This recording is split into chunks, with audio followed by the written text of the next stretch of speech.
ഒരിക്കലും വിട്ട് കളയരുത് എന്ന് കരുതുന്ന ചില സൗഹൃദങ്ങൾ നമുക്കുണ്ടാവാറില്ലേ? അത്തരത്തിലുള്ളൊരു സൗഹൃദ കൂട്ടം എനിക്കുണ്ട്.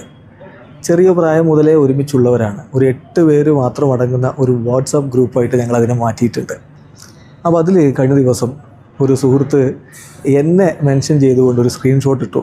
ആ സ്ക്രീൻഷോട്ടിൽ എഴുതിയിരുന്നത് ഇങ്ങനെയാണ്: ആ സൂഫി വൃദ്ധൻ തുടർന്നു, ഒരിക്കലും നിങ്ങൾ ഒരാളിൽ നിന്ന് അകലാൻ ഉദ്ദേശിക്കുമ്പോൾ കാരണങ്ങൾ വ്യക്തമാക്കാതെ അയാളിൽ നിന്ന് പോവാതിരിക്കുക. ഒരു പക്ഷേ അയാൾ ജീവിതകാലം മുഴുവൻ അയാൾക്കെവിടെയാണ് പിഴച്ചതെന്ന് ഓർത്ത് ജീവിതം പാഴാക്കും.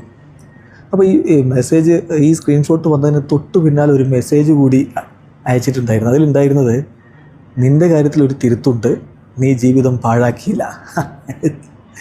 ഞാനിത് കണ്ടപ്പോൾ എങ്ങനെയൊക്കെയാണ് നമ്മുടെ ജീവിതത്തെ വിലയിരുത്തുന്നത് എന്ന് ചിന്തിച്ചു പോയി. പക്ഷെ അതിന് തൊട്ടു പിന്നാലെ അടുത്തൊരു മറുപടി മറ്റൊരു സുഹൃത്തിൽ നിന്ന് വന്നു. അതിങ്ങനെയായിരുന്നു: ഒരാളിൽ നിന്നും അകലുക എന്നത് കാൽപ്പനികമല്ലേ? അകലും തോറും അയാളുടെ ഓർമ്മകൾ, ചിലത് മധുരവും ചിലത് വേദനയും, നമ്മളെ അയാളിലേക്ക് അടുപ്പിക്കുകയല്ലേ ചെയ്യുന്നത്. പിന്നെ ആ ഓർമ്മകളിലൂടെയാണ് നമ്മൾ അവരിലേക്ക് തിരിച്ചെത്തുന്നത് എന്ന് മാത്രം. എന്തൊക്കെ തരത്തിലുള്ള വിലയിരുത്തലുകളാണ്! ഏതായാലും ഒരു കാര്യം ഉറപ്പാണ്, ഒരാളെ ഇട്ടിട്ട് പോകുമ്പോൾ പറഞ്ഞിട്ട് പോകാനുള്ള മാന്യത കാണിക്കണം.